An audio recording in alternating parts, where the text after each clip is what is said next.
Nvidia ने launch कर दिया है अपना एक नया जीपीयू जिसके बारे में आपने हाल फिलहाल में कहीं ना कहीं सुना ही होगा, जो कि है RTX 5090, जो कि गेमिंग परफॉर्मेंस को 4x तक बूस्ट कर सकता है AI फ्रेम जनरेशन का यूज करके। इस जीपीयू के बारे में रिसर्च करते समय मुझे एक बात पता चली कि ये जीपीयू एनवीडिया का अब तक का सबसे पावरफुल जीपीयू है। ये तो हो गई इनकी बातें, लेकिन बिना रिसर्च के हम ये कैसे मान लें कि ये जीपीयू सच में इतना पावरफुल है? क्योंकि जब भी आप मार्केट में कोई भी जीपीयू लेने जाओगे तो आपके माइंड में कई तरीके के क्वेश्चंस आने वाले हैं, और इस वीडियो में हम उन क्वेश्चंस को कवर करेंगे कि एज अ कंज्यूमर अगर मैं मार्केट में इस जीपीयू को लेने जाऊंगा तो मेरे दिमाग में क्या क्या क्वेश्चंस आने वाले हैं। सो विदाउट एनी डिले हम चलते हैं सीधा अपने रिसर्च की ओर। सबसे पहले हम बात करते हैं इसके प्राइस के बारे में, जो कि है $2000। अगर आप इसे इंडियन रुपीज में कन्वर्ट करोगे तो होता है 2 लाख प्लस, मतलब 2.5 लाख के समथिंग इसका प्राइस आने वाला है। आप एक बार खुद सोच के देखो कि क्या आप सिर्फ एक जीपीयू के ऊपर 2.5 लाख रुपए खर्चा करने वाले हो बिना उसके बारे में डिटेल में जाने, क्योंकि इसकी प्राइस इतनी ज्यादा होने की वजह से हर गेमर या क्रिएटर इसको अफोर्ड नहीं कर सकता जब तक उसको सच में इसकी नीड ना हो। क्योंकि इस टाइम पे बहुत सारे लोग ऐसे हैं जो कि गेमिंग और वीडियो एडिटिंग के लिए या तो RTX 3060 या तो 4060 का यूज करते हैं, जो कि कम बजट में अच्छी परफॉर्मेंस देते हैं। क्योंकि जितना इस जीपीयू का प्राइस है उससे कम प्राइस में एक क्रिएटर पूरा पीसी बिल्ड करना चाहता है। नो डाउट RTX 5090 की जो पावर है वो नेक्स्ट लेवल है, बट अगर आप एक गेमर हो तो आपको ये बात तो बहुत अच्छे से पता होगी कि अभी भी गेमिंग इंडस्ट्री के अंदर 1080p और 2K गेमिंग को और ज्यादा ऑप्टिमाइज किया जा रहा है। इसलिए आप खुद सोच कर देखो कि क्या 8K गेमिंग रियल में जरूरी है, क्योंकि ये जीपीयू आपको 8K गेमिंग करवा सकता है, वो भी बिल्कुल आसानी से। क्योंकि इस जीपीयू के अंदर हमें मिलता है DLSS 4 और AI फ्रेम जनरेशन, जो कि इंटरनेट पे काफी ज्यादा हाइप पर है, लेकिन ये AI फ्रेम जनरेशन का यूज करके फ्रेम्स को क्रिएट करता है, जो कि इस जीपीयू की एक्चुअल परफॉर्मेंस नहीं है। इसका सीधा सा मतलब ये है कि आप इस जीपीयू के रॉ पावर का यूज किए बिना भी FPS को आर्टिफिशियली बढ़ा सकते हो, और यही चीज इस जीपीयू के मार्केटिंग का सबसे बेस्ट तरीका है।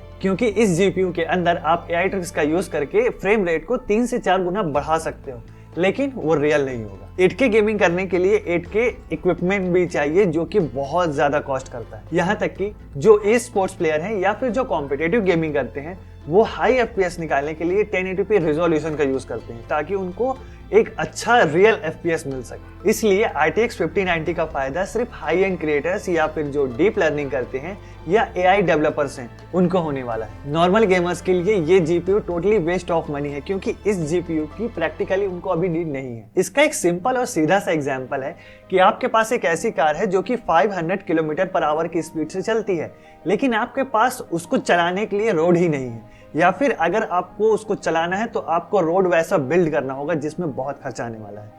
पहली बात तो कार का खर्चा, उसके बाद उस कार को चलाने के लिए उस रोड को बनाने का खर्चा। क्योंकि एनवीडिया हर 2 से 3 साल में अपने एक नए जीपीयू को लॉन्च करता है, और जैसे ही वो अपने नए जीपीयू को लॉन्च करता है वो अपने पुराने जीपीयू में कुछ कुछ कमियां गिनाना स्टार्ट कर देता है, जो कि सारे ब्रांड्स करते हैं अपनी सेलिंग को बढ़ाने के लिए। देखो यार, RTX 4090 ऑलरेडी बहुत ज्यादा पावरफुल जीपीयू है, इसलिए मोस्टली क्रिएटर्स, जो बड़े क्रिएटर्स हैं, वो इसको यूज कर रहे हैं। फिर भी क्या RTX 5090 का यूज है?